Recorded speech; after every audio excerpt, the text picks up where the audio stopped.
Hey humans, welcome to Read to Me, Matt Dunn.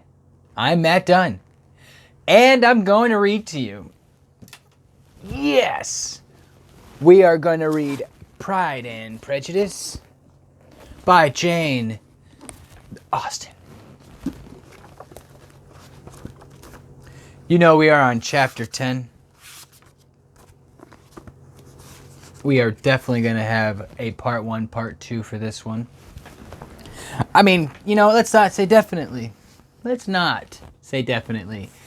Because the future is unknown, and I have a full decision on what the future is, right? You have full decision. You don't have to watch this video anymore. But if you're still here, thank you. And let's read chapter 10, Pride and Prejudice, by Jane the Austen. The day passed, much as the day before had done. Mrs. Hurst and Miss Bingley had spent some hours of the morning with the invalid, who continued, though slowly, to mend.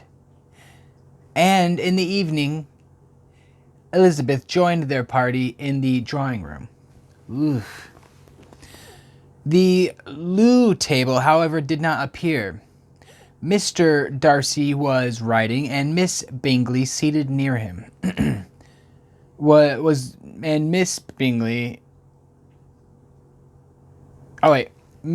Darcy was writing, and Miss Bingley, who was Miss Bingley seated near him, was watching the progress of his letter and repeatedly calling off his attention by messages to his sister. Mr. Hurst and Mr. Bingley were at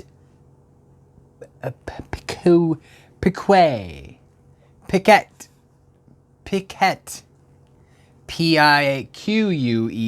and Mrs. Hurst was observing the game of piquet. Elizabeth took up some needlework. Elizabeth, I'm ashamed. I thought you had took up a book. And was sufficiently amused in attending to what passed between Darcy and his companion.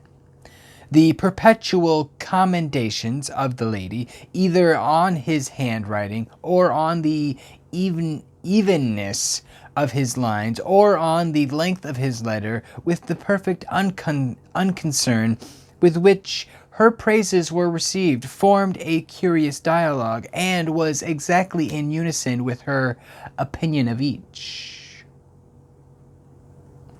How delighted Miss Darcy will be to reach such a letter. This is what the lady said, who is Miss Bingley. He made no answer. You write uncommonly fast. You are mistaken. I write rather slowly. How many letters you must have occasion to write in the course of a year. Letters of business, too. How odious I should think of them. It is fortunate, then, that they fall to my lot instead of to yours. Pray tell your sister that I long to see her. I have already told her so once, by your desire. I am afraid you do not like your pen. Let me mend it for you. I mend pens remarkably well. Thank you, but I always mend my own. It's just like, yeah, I got it. How can you contrive to write so even? Oh my God, this bitch with the questions. He was silent. Tell your sister I am delighted to hear of her improvement on the harp, and pray let her know that I am quite in raptures with her beautiful little design for a table, and I think it infinitely superior to Miss Grantley's. Will you give me leave to defer your raptures till I write again? At present, I have not room to do them justice. Wise move, Darcy. Oh, it is of no consequence. I shall see her in January. But do you always write such charming long letters to her, Mr. Darcy? They are generally long. But whether always charming it is not for her. But whether always charming it is not for me to determine. It is a rule with me that a person who can write a long letter with ease cannot write ill. That will not do for a compliment to Darcy, Caroline, cried her brother. Because he does not write with ease. He studies too much for words of 4 syllables. Do not you, Darcy? Oh, my style of writing is very different from yours. Oh, cried Miss Bingley, Charles writes in the most careless way imaginable. He leaves out half his words and blots the rest. My ideas flow so rapidly that I have not time to express them, by which means my letters sometimes convey no ideas at all to my correspondents. They just don't get me. I feel you, brother. They don't get me, man. Your brain just goes so fast, sometimes you can't get it on the paper. You scribble. You gotta translate it. So you gotta revise, edit. You gotta get that shit tight. Your humility, Mr. Bingley, said Elizabeth, must disarm reproof. Nothing is more deceitful, said Darcy, than the appearance of humility. It is often only carelessness of opinion, and sometimes an indirect boast. And which of the two do you call my little recent piece of modesty? The indirect boast, for you are really proud of your defects in writing, because you consider them as proceeding from a rapidity of thought and carelessness of execution, which, if not estimable, you think at least highly interesting. The power of doing anything with quickness is always much prized by the possessor, and often without any attention to the imperfection of the performance. When you told Mrs. Bennet this morning that if you ever resolved on quitting Netherfield you should be gone in 5 minutes, you meant it to be a sort of panegyric, of compliment to yourself. And yet, what is there so very laudable in a precipitance which must leave very necessary business undone, and can be of no real advantage to yourself or anybody else? Nay, cried Bingley, this is too much. To remember at night all the foolish things that were said in the morning, and yet upon my honor I believe what I said of myself to be true, and I believe it at this moment. At least, therefore, I did not assume the character of needless precipitance merely to show off before the ladies. I dare say you believe it, but I am by no means convinced that you would be gone with such celerity. Your conduct would be quite as dependent on chance as that of any man I know. And if, as you were mounting your horse, a friend were to say, Bingley, you had a letter, stay till next week, you would probably do it. And you would probably not go. And, at another word, might stay a month. You know, I personally don't like when people call me on my bullshit. It sucks. But sometimes It's got to happen. But do it. Don't do it in front of people. Be like, yo, man. Stop bullshitting me. Between us, stop bullshitting me. Just. But like, let's party. Stop bullshitting me. Huh. You have only proved. You have only proved by this, cried Elizabeth, that Mr. Bingley did not do justice to his own disposition. You have shown him off now much more than he did himself. Oh, I am exceedingly gratified, said Bingley, by your converting what my friend says into a compliment on the sweetness of my temper, but I am afraid you are giving it a turn which that gentleman did by no means intend. For he would certainly think the better of me if under such a circumstance I were to give a flat denial and ride off as fast as I could. Would Mr. Darcy then consider the rashness of your original intention as atoned for by your obstinacy?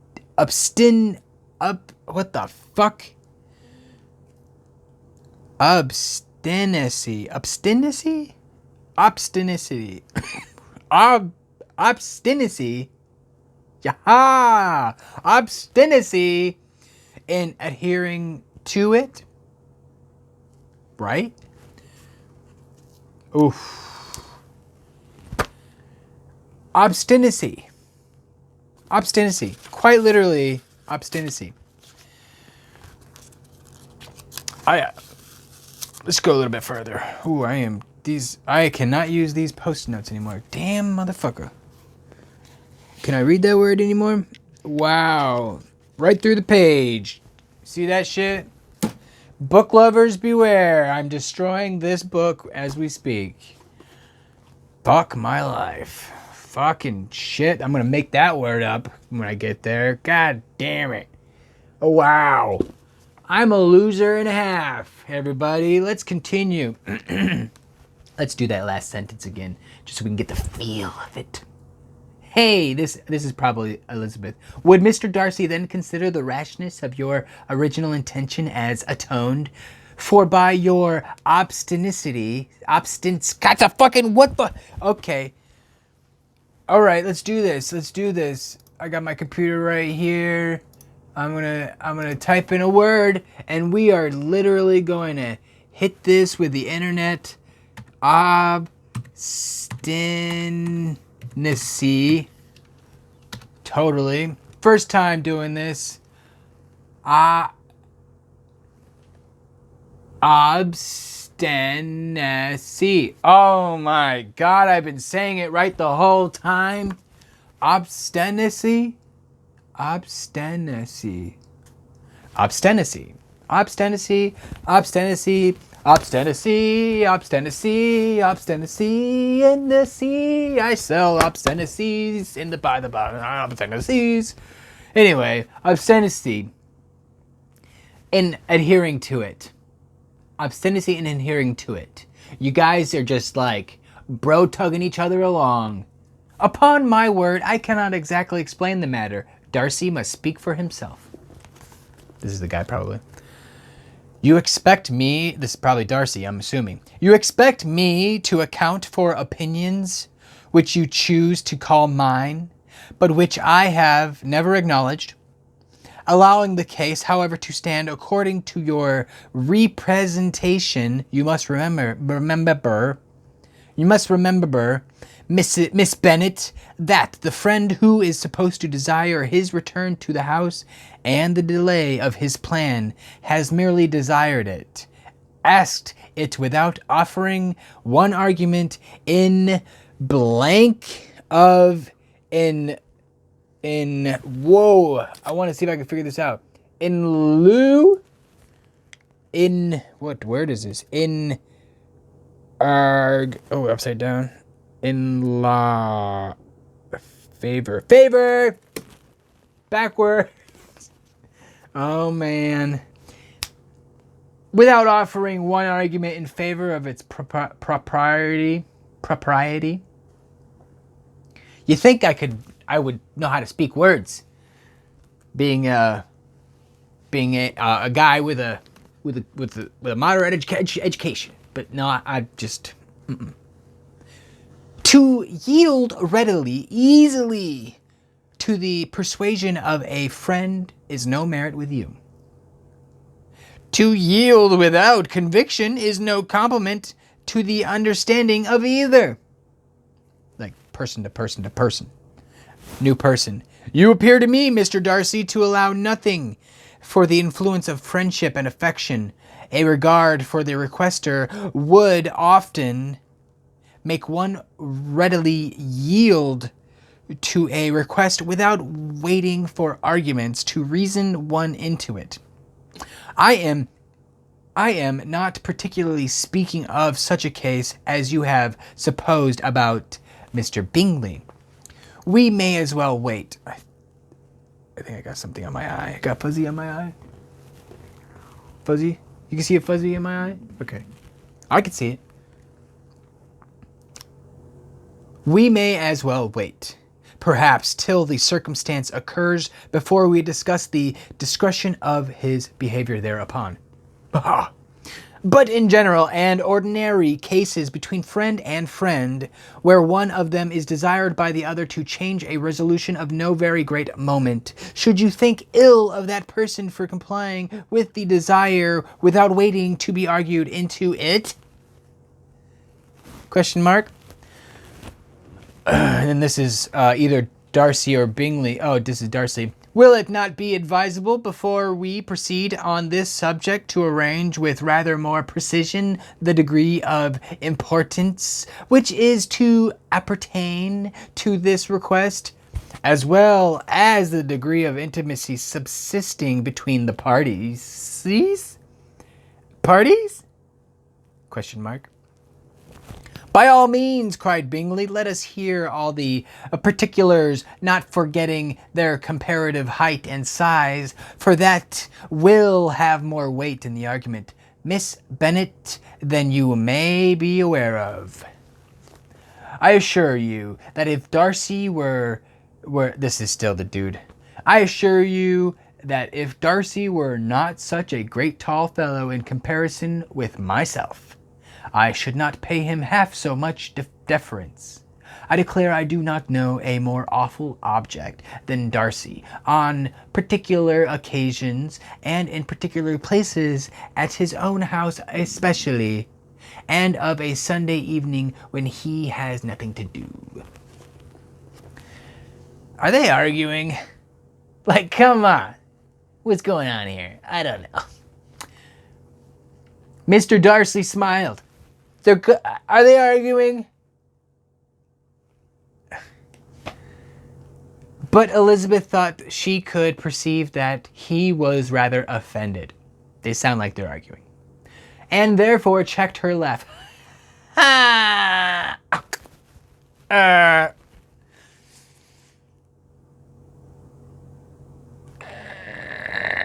Miss Bingley warmly resented the indignity he had received in an expostulation with her brother for talking such nonsense.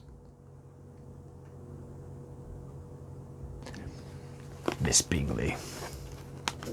Who the fuck is this Miss Bingley? Has she been there the whole time? Miss Bingley has been there the whole time. Miss Bingley, and then you got, I guess, a dude Bingley. We know he can't be Bingley.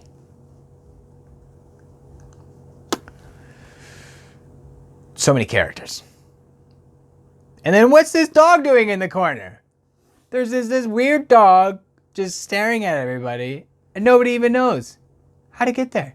Nobody's even talking about it. It's not even in the book.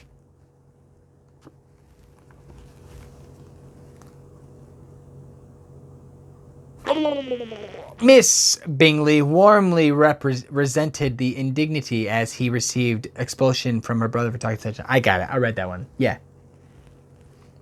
I see your design, Bingley. Wait. I see your design, Bingley, said his friend. You dislike an argument and want to silence this. Perhaps I do, probably Bingley. Arguments are too much like disputes. If you and... Let's hope you can't hear my belly rumbling. Whoa. If you can, I hope it's really loud, and I hope you really hear it. Oh, perhaps I do. Arguments are too much like disputes. If you and Miss Bennet will defer yours till I am out of the room, I shall be very thankful. And then you may say whatever you like of me. What do you ask? Said Elizabeth. Is no sacrifice on my side, and Mr. Darcy had much better finish his letter. He best finish his butter. He best finish that letter, or else he might get some butter on his letter. Wow.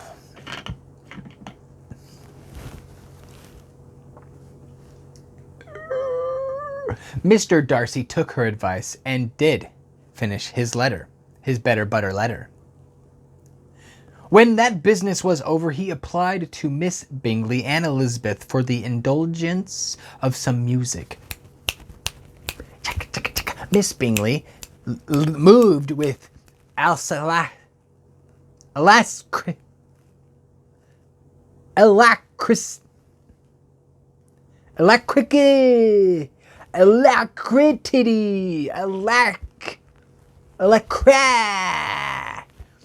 Miss Bingley moved with alacrity. What a wonderful word, that one. Word of the day, alacrity. To the pianoforte. One word. Pianoforte. And after a polite request that Elizabeth would lead the way, which the other as politely and more earnestly negatived, she seated herself. Mrs. Hurst sang with her sister, and while they were thus employed, Elizabeth could not help observing, as she turned over some music books that lay on the instrument, how frequently Mr. Darcy's eyes were fixed on her.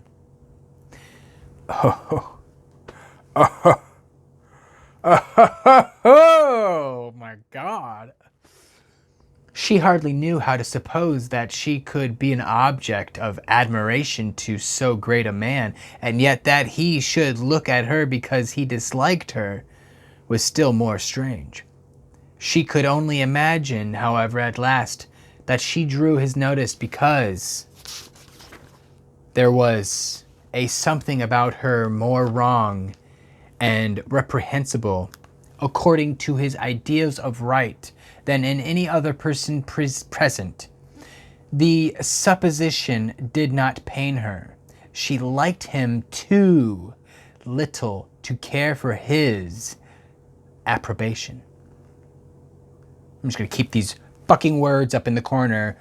Boom, approbation. Boom, alacrity.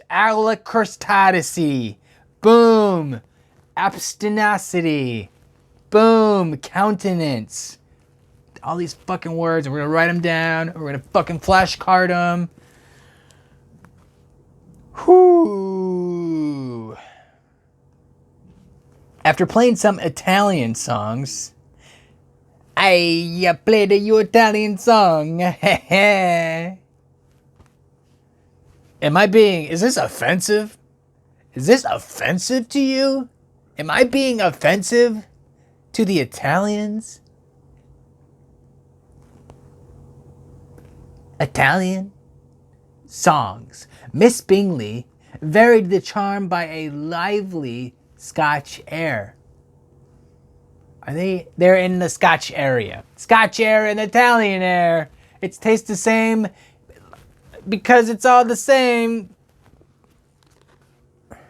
And soon afterwards, Mr. Darcy, drawing near Elizabeth, said to her, "Oh my God, he's been sneaking up to her the whole time. Creepy." Let's get close. "Do you not feel a great inclination, Miss Bennet?"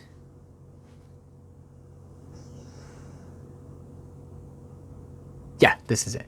Yeah, I mistaken people's names. They flip flop. Okay, this is Elizabeth. Do you not feel a great inclination, Miss Bennet, to seize such an opportunity of dancing a reel? Is he asking her to dance? Is he asking her to dance? Oh my God. Oh my God. She smiled but made no answer. He repeated the question with some surprise at her silence. Oh, she said. "I heard you before, but I could not immediately determine what to say in reply. You wanted me, I know, to say yes, that you might have the pleasure of despising my taste, but I always delight in overthrowing those kind of schemes and cheating a person of their premeditated contempt.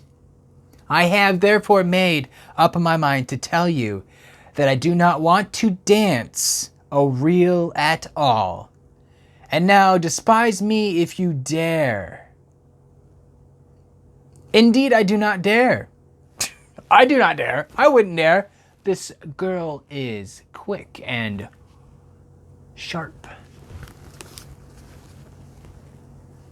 Elizabeth, having rather expected to affront him, was amazed at his gallantry.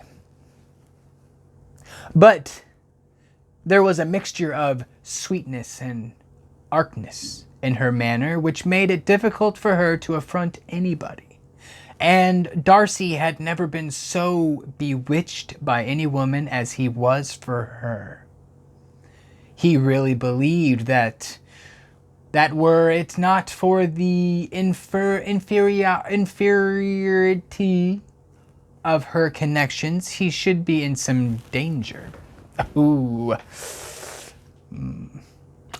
Miss Bingley saw, or suspected enough to be jealous, and her great anxiety for the recovery of her dear friend Jane received some assistance from her desire of getting rid of Elizabeth. "How old is Miss Bingley? Isn't she with some..." "Oh, sister, brother, mother, sister. There, she's trying to hook up with..." "Oh, she's so sad. Oh my God, it makes sense. All this talking and this bullshitting about the letters. Who talks about fucking letters like that? Who cares? But, oh.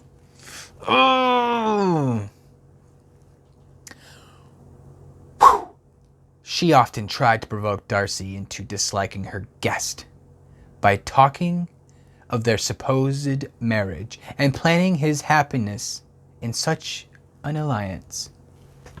"I hope," she said, as they were walking together in the shrubbery the next day, "you will give your mother-in-law a few hints when this desirable event takes place, as to the advantage of holding her tongue, and if you can compass it, do cure the younger girls of running after the officers, and, if I may mention so delicate a subject, endeavour to check that little something bordering on conceit and impertinence which your lady possesses.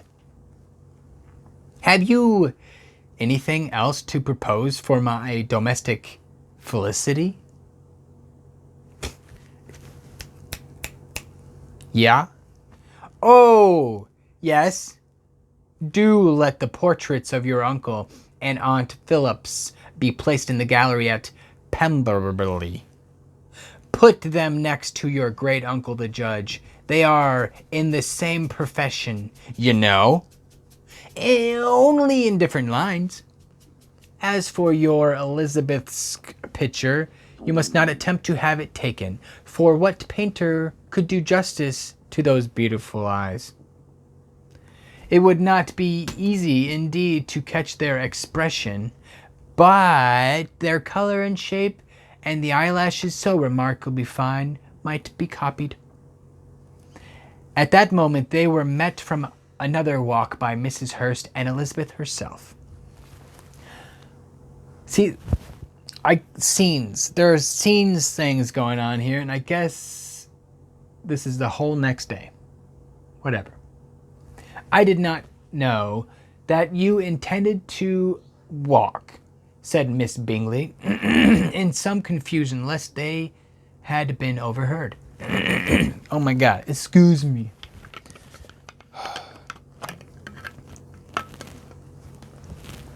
What the fuck is going on here?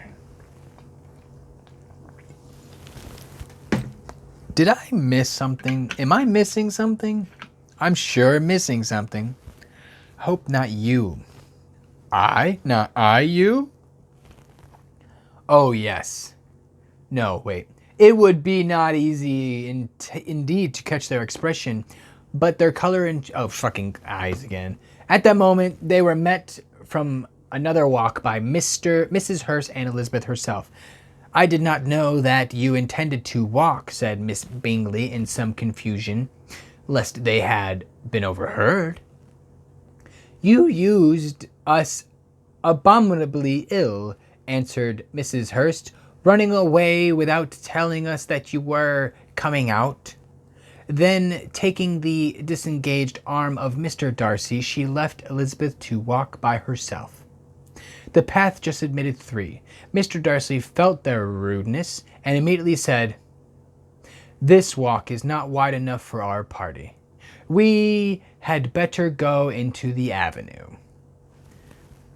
But Elizabeth, who had not the least inclination to remain with them, laughingly answered, "No, no, stay where you are. You are charmingly grouped and appear to uncommon advantage. The picturesque would be spoilt by admitting a 4th. Goodbye." She then ran gaily off, rejoicing as she rambled about, in the hope of being at home again in a day or 2. Jane was already so much recovered as to intend leaving her room for a couple of hours that evening. Wow, that was chapter 10. Wow, that gave me chills. Yeah, come on. You cannot tell me that you don't like it when a very grumpy butt just turns over a leaf and is just amazed by a very stubborn grumpy butt. And when they turn over their leaves and they're just like, "Whoa, grumpy butts. I'm grumpy at the world. I'm also kind of grumpy at the world. Yeah, because everyone else is stupid. Yeah, they're all stupid. Okay. Stupid world. Yeah, read a book to me."